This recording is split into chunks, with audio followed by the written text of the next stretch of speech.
Shalom bagi kita semua, apa kabarnya? Saya harap kita semua penuh dengan sukacita. Sebelum kita membaca dan merenungkan kebenaran firman Tuhan, mari kita berdoa.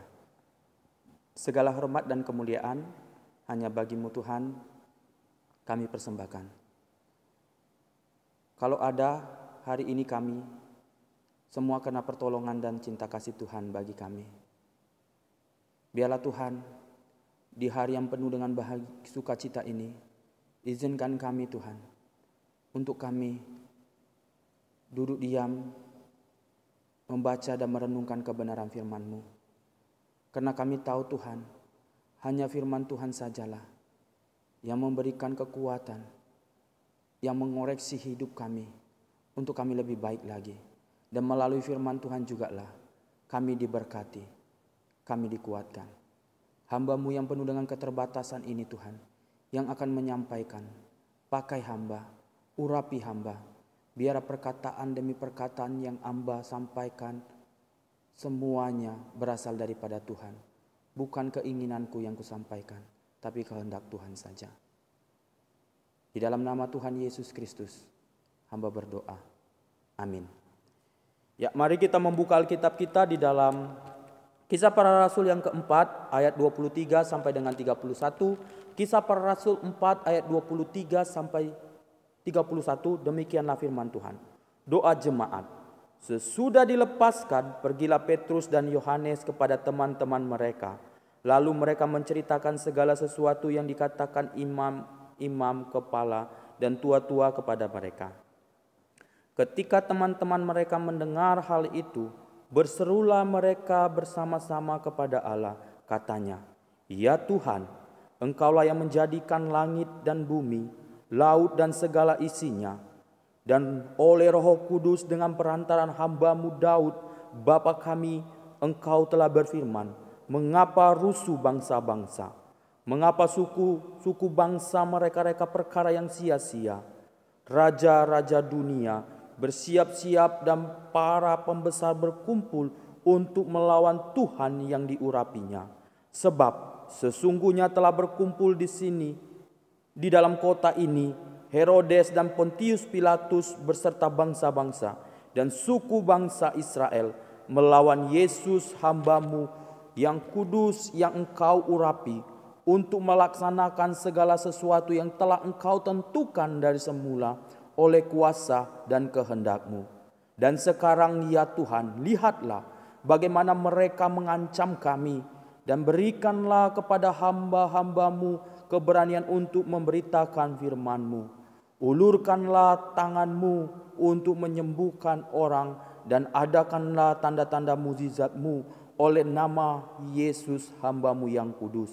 Dan ketika mereka sedang berdoa, goyanglah tempat mereka berkumpul itu, dan mereka semua penuh dengan Roh Kudus. Lalu mereka memberitakan firman Allah dengan berani. Ya, berbahagialah kita yang membaca dan merenungkan kebenaran firman Tuhan. Dan yang paling bahagia ialah orang yang melakukan kebenaran firman Tuhan itu di dalam kehidupannya sehari-hari. Dan tema renungan kita, hidup dipenuhi oleh Roh Kudus. Hidup dipenuhi oleh Roh Kudus. Di dalam kehidupan kekristenan, kita sering mendengar tentang Roh Kudus. Mungkin teman-teman atau Bapak Ibu sering mendengar hamba-hamba Tuhan berkata, hiduplah oleh Roh Kudus. Roh Kudus itu memiliki suatu peranan penting di dalam kehidupan kita.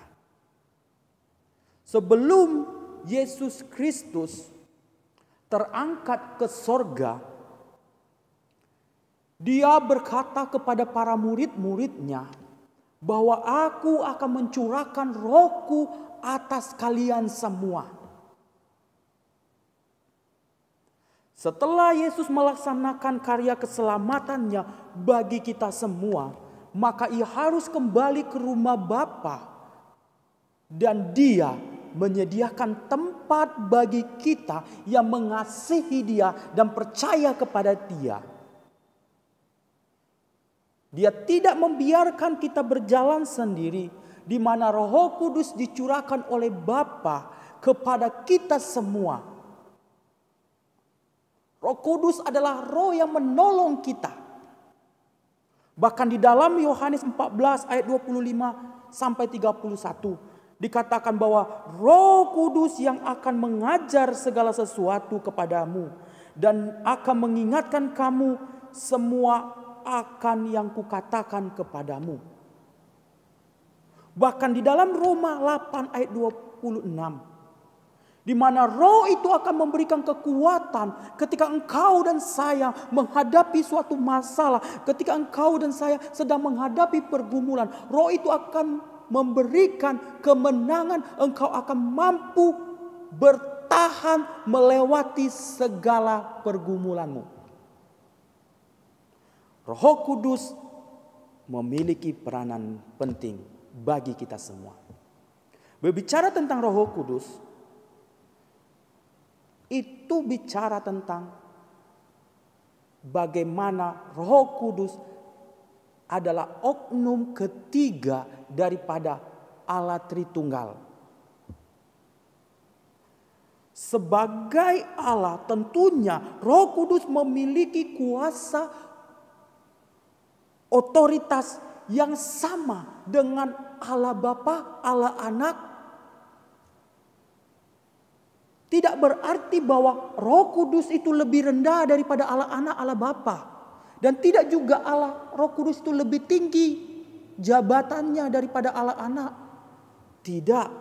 Tapi Roh Kudus sama.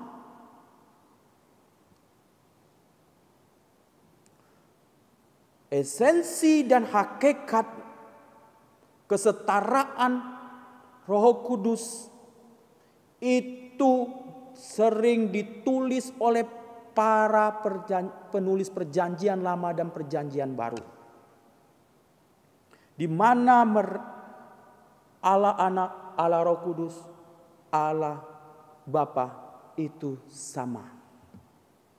Dan jadi sebagai orang percaya, kita harus senantiasa hidup dipenuhi Roh Kudus. Ingat, ketika engkau dan saya hidup dipenuhi Roh Kudus, bukan berarti roh itu seperti tenaga dalam yang memberikan kekuatan bagimu.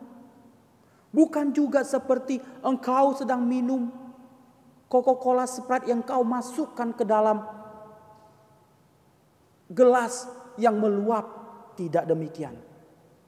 Tetapi ketika engkau dan saya dipenuhi oleh Roh Kudus, di mana engkau akan dibawa masuk dalam kesempurnaan pada kehendak Tuhan. Orang yang dipenuhi Roh Kudus bukan berarti dia harus selalu berbahasa roh. Syakarabaraba, syarabaraba. Bukan berarti. Kalau orang tidak bisa berbahasa roh, berarti dia tidak dipenuhi Roh Kudus. Tidak demikian. Tapi orang yang dipenuhi oleh Roh Kudus itu bisa dilihat dengan cara hidupnya, cara berkata-kata. Orang yang dipenuhi Roh Kudus adalah orang yang taat pada kehendak Tuhan. Dan orang yang dipenuhi Roh Kudus adalah orang yang melakukan apa yang menjadi kehendak Tuhan dan ia bekerja dengan cara Tuhan, bukan dengan cara manusia. Karena cara manusia itu banyak munafik. Tahu munafik? Muka nabi, pikiran kacau. Dan orang yang dipenuhi Roh Kudus bukan melakukan apa yang menjadi keinginan dirinya sendiri. Karena orang yang melakukan keinginan sendiri itu bisa membawa dia masuk pada hal-hal keinginan daging. Tapi orang yang dipenuhi Roh Kudus akan melakukan kehendak Tuhan. Dan membawa dia menjadi orang yang lebih baik. Membuat dia semakin hari semakin dewasa di dalam rohani. Dan waktu engkau dan saya dipenuhi Roh Kudus bukan berarti perasaanmu, emosionalmu, pikiranmu itu secara total dibunuh atau dimatikan. Tidak. Tapi sebaliknya, di mana dia memimpin engkau memiliki pengetahuan, kebijaksanaan menurut firman Tuhan. Dan Allah rindu kita semua sebagai anak-anaknya dipenuhi oleh Roh Kudus, supaya kerajaan surga menjadi nyata di dalam setiap orang. Dan semua orang semakin hari semakin cinta kepada Tuhan. Itulah yang Tuhan inginkan, supaya kita dipenuhi Roh Kudus. Dari pembacaan kita belajar orang yang dipenuhi Roh Kudus adalah orang yang senang hidup di dalam persekutuan. Salah satu tanda orang yang dipenuhi Roh Kudus ialah senang bergaul karib dengan Allah Bapa, Allah Anak, Allah Roh Kudus. Dan Roh Kudus yang ada di dalam diri kita itu akan membawa kita masuk dalam hadirat Tuhan selalu. Dan orang yang dipenuhi Roh Kudus menjadikan Allah itu sentral dalam hidupnya. Bagaimana kehidupan yang dijalani oleh para rasul dan pengikut-pengikut lain, di mana mereka tetap hidup di dalam persekutuan. Walaupun mereka, kalau kita lihat, para raja mengancam mereka, membunuh mereka yang percaya kepada Yesus. Tapi tidak membuat pengikut Yesus ini berhenti memuji Tuhan, bahkan meninggalkan Tuhan, tidak. Tetapi mereka semakin dekat dengan Tuhan, semakin rindu hadirat Tuhan. Semakin mereka dicekal, semakin mereka semangat untuk bersekutu dengan Tuhan. Bagaimana dengan kehidupan kita?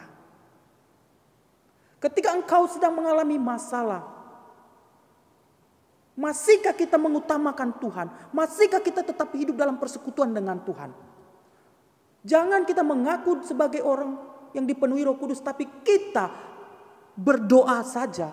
Cuma 3 kali. Itu doa makan pagi, doa makan malam, makan siang. Cuma 3 kali. Tapi orang yang dipenuhi Roh Kudus, di mana dia akan menyisihkan waktunya untuk Tuhan.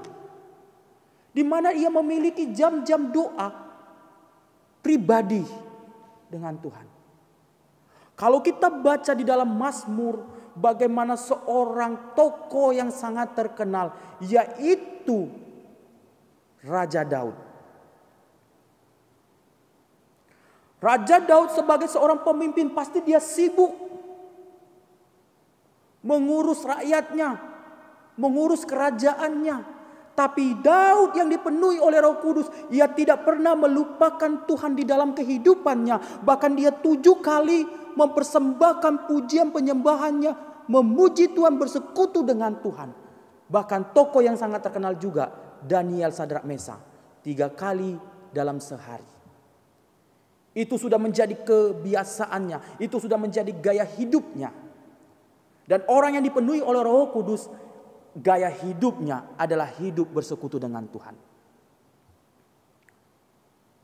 Jangan kita hanya bersekutu dengan Tuhan di waktu hari Minggu saja. Jangan kita bersekutu Tuhan waktu kita sedang mengalami pergumulan. Tapi orang yang dipenuhi oleh Roh Kudus, baik suka, baik senang, ia tetap bersekutu dengan Tuhan. Bagaimana para murid-murid ini? Ia selalu memuji Tuhannya, tetap bersekutu dengan Tuhan. Itu yang menjadi kerinduan Tuhan, supaya kita tetap bersekutu dengan Tuhan. Roh Kudus dicurahkan untuk kita semua. Roh Kudus yang tinggal di dalam diri kita membawa kita untuk semakin hari semakin kita mengenal Allah yang kita sembah.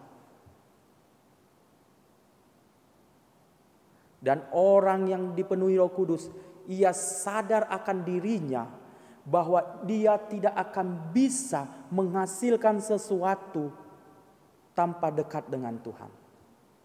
Bahkan Yesus sendiri berkata di dalam Yohanes pasal yang ke-15 tentang pokok anggur yang benar, yang baik.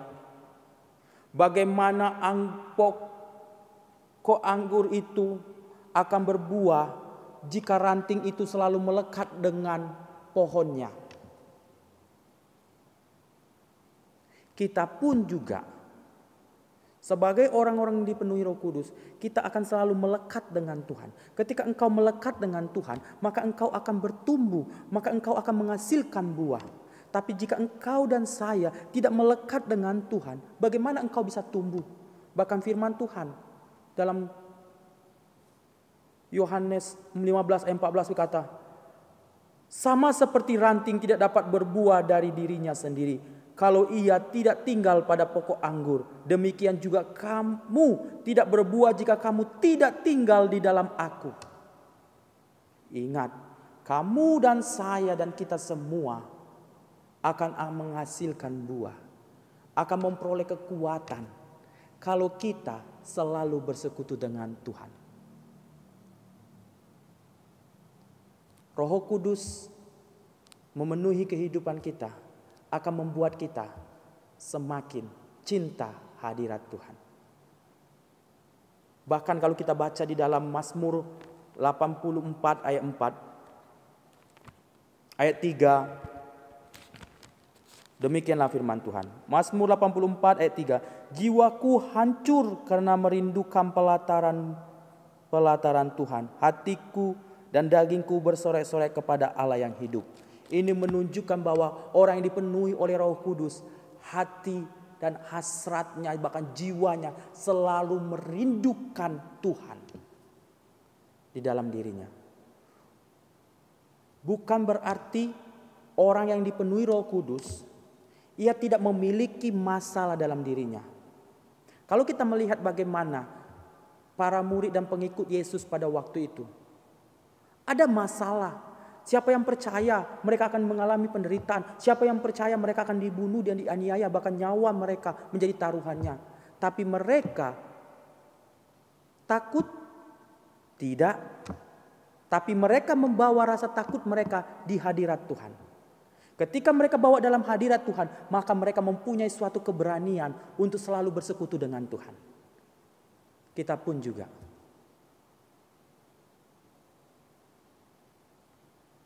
Harus selalu bersekutu dengan Tuhan. Bahkan firman Tuhan dalam Mazmur 1 ayat 1 sampai 3, bagaimana orang yang selalu dekat dengan persekutuan dengan Tuhan, hidupnya akan selalu diberkati Tuhan. Tuhan senang kepada orang-orang yang selalu hidup di dalam persekutuan dengan Tuhan. Apa saja yang dia minta akan berhasil. Kalau kita baca juga di dalam Yosua 1 ayat 8. Dengan jelas demikian. Jadi orang yang dipenuhi Roh Kudus adalah orang yang senang hidup di dalam persekutuan dengan Tuhan. Yang kedua, orang yang dipenuhi Roh Kudus adalah memiliki keberanian untuk memberitakan Injil. Kalau kita baca di dalam ayat 31. Dan ketika mereka sedang berdoa, goyalah tempat mereka berkumpul itu. Dan mereka semua penuh dengan Roh Kudus. Lalu mereka memberitakan firman dengan berani. Kalau kita melihat, mereview bagaimana kehidupan para rasul pada waktu itu sebelum mereka dipenuhi Roh Kudus. Mereka lebih memilih hidup dalam zona nyaman mereka. Mereka takut dengan ancaman, mereka takut dengan orang-orang. Bahkan Petrus pada waktu itu, di mana dia pernah menyangkal Tuhan. Tapi ketika mereka dipenuhi oleh Roh Kudus, mereka dengan berani memberitakan Injil pada setiap orang. Bahkan kalau kita lihat bagaimana Petrus dihadapkan oleh mahkamah agama, dia dengan berani, silakan kamu putuskan sendiri manakah yang benar di hadapan Allah, taat kepada kamu atau kepada Allah. Di mana Petrus dengan gagah berani memberitakan firman Tuhan kepada orang-orang yang berintelek. Ia tidak memiliki pendidikan yang tinggi pada waktu itu, tapi ketika Roh Kudus memenuhi hidupnya, dengan berani dia. Kita pun juga sebagai orang percaya, kita yang sudah dipenuhi oleh Roh Kudus, kita harus selalu memberitakan Injil kepada siapa saja.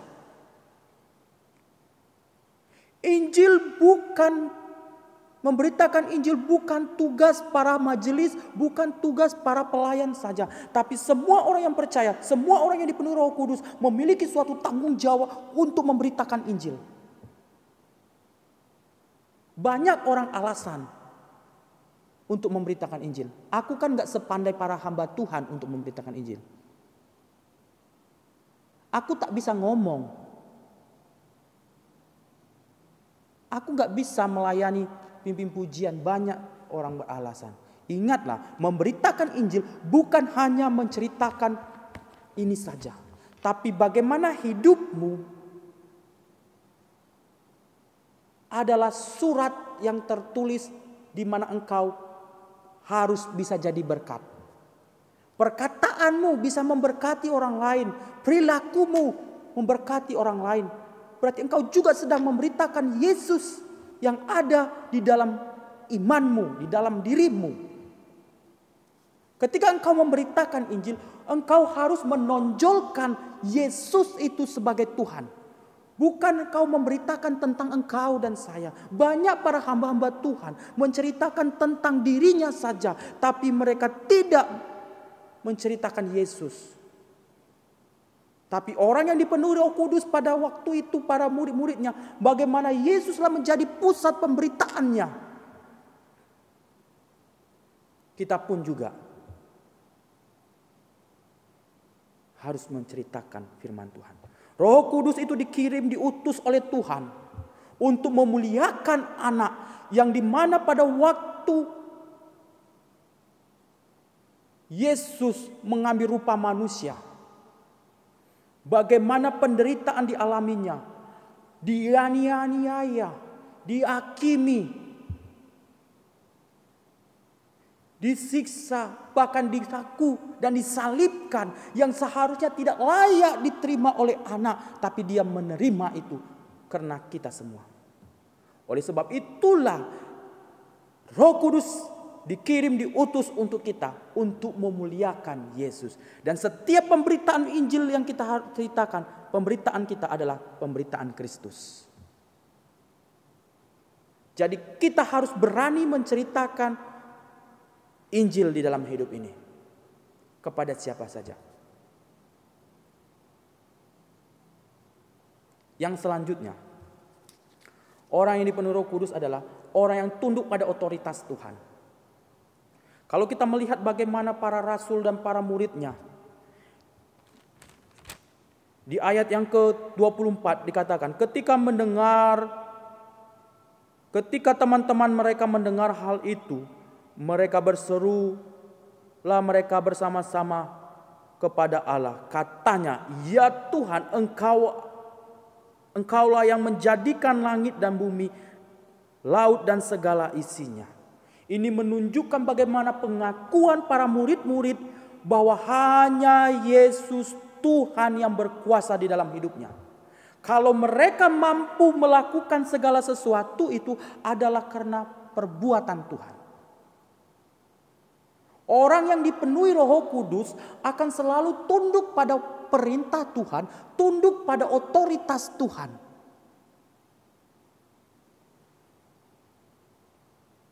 Bahkan di dalam doa kita pun, kita juga harus selalu tunduk pada Tuhan. Di mana para murid-murid ini,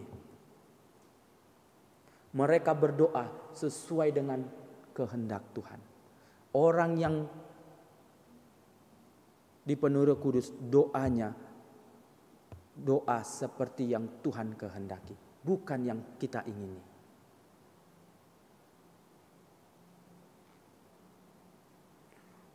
Orang yang dipenuhi Roh Kudus, seorang yang sudah mengenal Kristus dan memusatkan seluruh pikirannya ditaklukkan pada Kristus, dan Tuhan menjadi pusat di dalam kehidupannya. Yang selanjutnya, orang yang dipenuhi Roh Kudus adalah orang yang hidup dalam kasih. Seorang yang dipenuhi Roh Kudus mengakui bahwa dirinya adalah bagian daripada tubuh Kristus,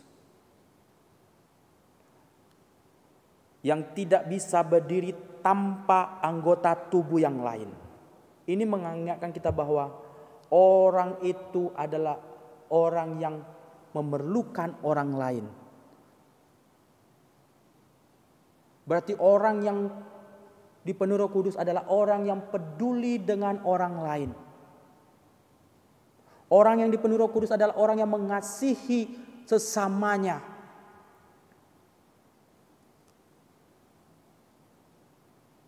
Orang yang penuh dengan Roh Kudus, di dalam dirinya tidak ada rasa kebencian, tidak ada rasa iri hati.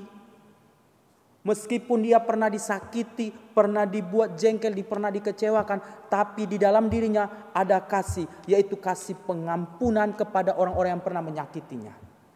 Jika engkau dan saya dipenuhi Roh Kudus, kalau kita masih menyimpan rasa sakit hati, kecewa, berarti kita belum dipenuhi Roh Kudus. Karena orang yang dipenuhi Roh Kudus adalah orang yang tidak menyimpan rasa sakit hati dan kecewa. Karena di dalam dirinya ada kasih, mengasihi dan mengasihi. Jadi orang yang dipenuhi Roh Kudus dalam dirinya harus selalu hidup di dalam kasih. Dan kasih itulah yang menjadi utama di dalam dia melakukan segala sesuatunya. Biarlah melalui kasih yang kita miliki, orang lain juga melihat dan merasakan kebaikan Tuhan. Yang selanjutnya, yang terakhir, orang yang dipenuhi Roh Kudus adalah orang yang hidup selalu dalam kekudusan. Orang yang dipenuhi Roh Kudus adalah orang yang hidupnya telah diubahkan oleh Roh Kudus dan firman, sehingga dia menjadi orang yang suka akan kekudusan dan membenci akan dosa. Karena orang yang dipenuhi Roh Kudus, dengan sendirinya orang tersebut tidak menyukai hal-hal yang bersifat dosa. Karena orang yang dipenuhi Roh Kudus, ia tidak akan membiarkan dirinya masuk lagi di dalam dosa. Orang yang hidup dalam Roh Kudus, hidupnya harus selalu berjuang di dalam kesucian. Orang yang dipenuhi Roh Kudus bukan waktu hanya di gereja saja ia suci, di luar kudus. Bukan waktu di gereja rohani, di luar rohana.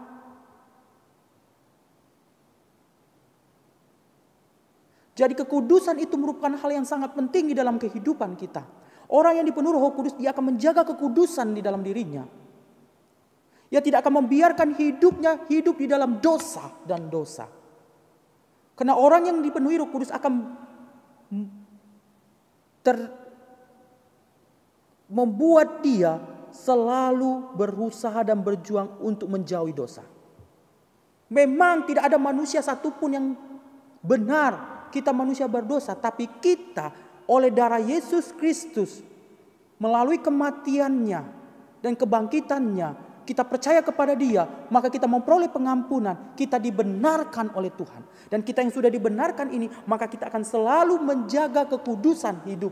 Karena tanpa kekudusan tidak seorang pun bisa melihat Allah. Oleh sebab itulah kita sebagai orang percaya yang sudah dipenuhi Roh Kudus menjaga kekudusan hidup.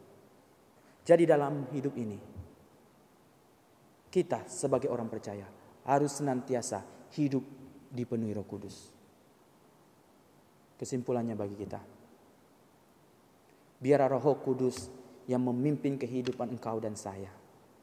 Tundukkanlah pikiranmu, hatimu, seluruh kehidupanmu pada otoritas Roh Kudus. Dan taatlah engkau pada Roh Kudus. Biarlah Roh Kudus menguasai kehidupan kita. Amin. Mari kita berdoa. Bapa dalam kerajaan surga, kembali kami bersyukur buat anugerah-Mu, buat kebaikan Tuhan dalam kehidupan kami. Firman-Mu mengajarkan kami untuk kami selalu hidup di dalam kebenaran firman-Mu. Biar Roh Kudus yang menguasai kami, yang menuntun kami, yang membawa kami untuk lebih dekat lagi kepada Tuhan. Di dalam nama Tuhan Yesus Kristus, kami berdoa. Amin.